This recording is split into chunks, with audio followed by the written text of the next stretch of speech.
ang ganda naman niyang magturo, pero nagtatako, bakit hindi masabi ni Sir Eli Soriano na siya ay ligtas na?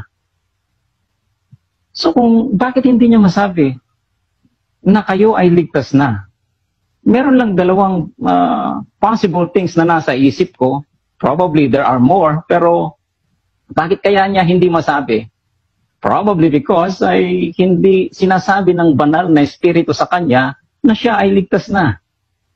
Well, sabi ng banal na espiritu ng Book of Romans na, 'di ba? The Spirit itself beareth witness with our spirit that we are the sons of God. Pangalawa, ay pwedeng naling lang din siya nung nagpasimula nung another gospel na tinutukoy sa Galatia. Na akala niya ay kulang pa yung gospel ni Hesukristo. Kaya niya ito dadagdagan pa ng mga mabubuting gawa. Kaya hindi niya pa nasasabi hanggang ngayon. So ang tanong ko ay, bakit kayong mga dating daan ay hindi nyo kayang sabihin na kayo ay ligtas na? First of all, I will tell you, we are not deceived. Maybe you are the one who is deceived. Yeah? I do not know any other word to answer your allegation that we are deceived by the deceiver. The deceiver is Satan, but we are not deceived by Satan. We follow the strict words of God in the Bible. Ngayon, ang sasabihin ko sa iyo, kapatid, ganito. Sabi mo, ba't hindi ko masabing ligtas na ako? Ba't ang mga taga-datindahan hindi masabing ligtas na ako?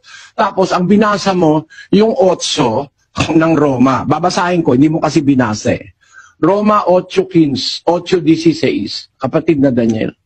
Ang Espiritu rin ang nagpapatotoo, kasama ng ating Espiritu, na tayo'y mga anak ng Diyos. Ayan.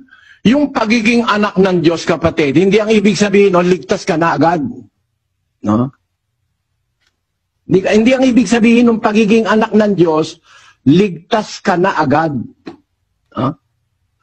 Pakita ko sa iyo ang prueba. Siguro hindi tinuro sa iyo ng pastor mo, no? Hindi ba si Adan ay anak ng Diyos? Ibig ba sabihin, ligtas na agad si Adan dahil tinawag siyang anak ng Diyos? Ganon ba ang interpretasyon niyo sa Biblia? Ganon ba kagarapal ang interpretasyon ng Baptist? Basahin natin ang Lucas, na anak ni Enos, ni Seth, ni Adam ng Diyos. Di ba si Adam, anak ng Diyos? Ano nangyari kay Adam? Ligtas na. Matindi kayo. Hindi ko mo anak ng Diyos, ligtas na. Iba yung ligtas kaysa sa anak ng Diyos. Merong anak ng Diyos, umaalis sa pagiging anak ng Diyos. Alam nyo ba yon, mga Baptist, mga ministro ng Baptist? Noong ginagawa ang sanlibutan, merong mga nag-aawit ang anak ng Diyos. Nang magsiawit na magkakasama ang mga bituin pang umaga. At ang lahat ng mga anak na lalaki ng Diyos ay naghihiyawan sa kagalakan. Ayan, nung palang ginagawa ang mundo, meron palang mga anak ng Diyos noon, sons of God, na tuwan-tuwa, nilalikha ng Diyos ang mundo, wala pang tao noon. Itong mga anak ng Diyos na ito na sinasabi ni Kehob ay mga anghel. Tinatawag na mga bituing pang umaga. Mga anak ng Diyos itong mga anghel eh. Ano nangyari? Ligtas na? Ligtas na dahil anak ng Diyos. Mali ka dyan, kapatid. Diyan mo ba papatunayan na ang kapatid mo, mahal mo? Nagsasalita ka nang hindi mo naiintindihan eh. Kung talagang mahal mo ang kaluluwa ng kapatid mo, magsuri ka muna. Hindi ko mo, may nabasa ka na, dahil tinanggap mo espiritu, anak ka na ng Diyos, kung lumaya sa'yo, alam mo ba na pwedeng lumayas ang Espiritu Santo ng Diyos? Ligtas ka na, sabi mo. 51 Gs ng awit. Pakinggan niyo mga kapatid. Likhaan mo ako ng isang malinis na puso, O Diyos, at magbago ka ng isang matuwid na espiritu sa loob ko. Huwag mong akong paalisin sa iyong harapan, at huwag mong bawiin ang iyong banal na espiritu sa akin. Tama, binabawi yan, hoy. Para sabihin mo, meron ako espiritu, ligtas na ako. May anak ka pa rin ng Diyos, ligtas ka pa rin. Ayaw mong gumawa ng mabuti. Tapos sasabihin mo, dinadagdagan ko ang ebanghelyo. Yung paggawa ng mabuti, hindi ko dinagdag, nasa ebanghelyo yon. Inalis lang mga Baptist. Ayan ang dapat, tawagin mo yung pinakamataas sa inyo. Ayoko kita, kung hindi ka ministro, ayoko kitang kadiskusyon. Ang hamon mo kasi diskusyon eh. Sabi mo, hinahamon ka ng mga kapatid mo. Nung sabihin mo, kung ano sabi mo, I quote, Kuya, kung mahal mo kami, patunayan mo sa harapan ni Brother Eli, kung natama yung iglesia mo, aanib kami sa'yo. Maganda yan. Kung ang gusto mo, patunayan mo, yan ang hamon mo, humanap kayong pastor mong pinakamataas sa inyo sa Baptist. Hindi ikaw, dahil hindi ka naman yata pastor eh. At kung pastor ka, abay kawawa naman mga kapatid mo, no? Biro mo, iniwan ka ng kapatid mo, sumama sa akin. Baka may nakita silang liwanag na hindi mo makita sa inyo.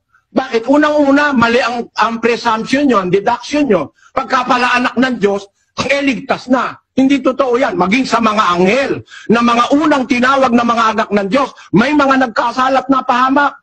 Idinulid sa kalaliman. No? Naging mga demonyo. Tapos sabi mo, kung anak ng Diyos, ligtas na. Mali yan, kapatid. Wala kang batayan dyan. Ang Diyos pwede niyang bawiin ang kanyang espiritu.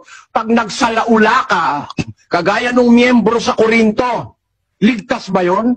5:1 hanggang 3, kapatid na Daniel, ng unang Korinto. Sa kasalukuyay nababalita na sa inyo'y may pakikiapid, at ang ganyang pakikiapid ay wala kahit sa mga hentil, na isa sa inyo'y nag-aari ng asawa ng kanyang ama. At kayo'y mga mapagpalalo, at hindi kayo bagkus ng alumbay, upang maalis sa gitna ninyo ang gumagawa ng gawang ito. Sapagkat ako sa katotohanan, bagamat wala sa harapan ninyo sa katawan, ngunit ako'y nasa harapan ninyo sa espiritu. Akin ngang hinatulan na ang gumawa ng bagay na ito na tulad sa ako'y nahaharap. Sa pangalan ng ating Panginoong Hesus, nang nangagkakatipon kayo at ang aking espiritu, nataglay ang kapangyarihan ng ating Panginoong Hesus, upang ang ganyan ay ibigay kay Satanas. Nakita mo? Di ba miyembro ng iglesia yan? Pero gumagawa ng masama, ayaw magawin yung mabuti. Ang ganyan, ibigay kay Satanas sa ikawawasak ng kanyang laman upang ang espiritu ay maligtas. Kaya yung espiritong ibinibigay ng Diyos sa bautismo, inaanis yun. Pagka ititiwalag ka sa iglesyang totoo, may tiwalag sa inyo yata, walang tiwalag eh. Kahit ano gawin nyo, ligtas na kayo eh. Yan ang masama sa iglesia ng Baptist. At yan ang pinakamasamang relihiyon sa ibabaw ng lupa. Bakit?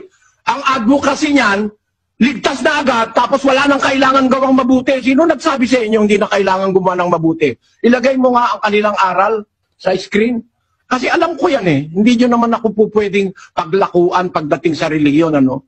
Lahat ng aral ng relihiyon, pinag-aralan ko eh. Ito ang sabi ng mga Baptist. Kailangan lang daw sumampalataya, ligtas na. Malaking kasinungalingan yan. Once saved, always saved. Minsang ligtas, ligtas magpakailanman. Yan ay hindi a-apply sa inyo. Kasi yan uma-apply sa sumusunod hanggang kamatayan. Nag-umpisa kang mailigtas sa kasalanan. Susunod ka hanggang kamatayan, maliligtas ka. Hindi ligtas na. Pag hindi ka sumunod, hindi ka na maliligtas. Tandaan nyo yan mga kababayan na nakikinig ngayon sa akin. Baptist kayo, anuman kayo, huwag kayong paloloko dyan sa mga nagsasabi niya, once saved, always saved. Ito ang aral ng Baptist. Page 52, Article 5, Justification. Ito po, pakibasa mo kapatid na Daniel. We believe that the great gospel blessing which Christ secures to such as believe in him is justification. That justification includes the pardon of sin and the promise of eternal life on principles of righteousness.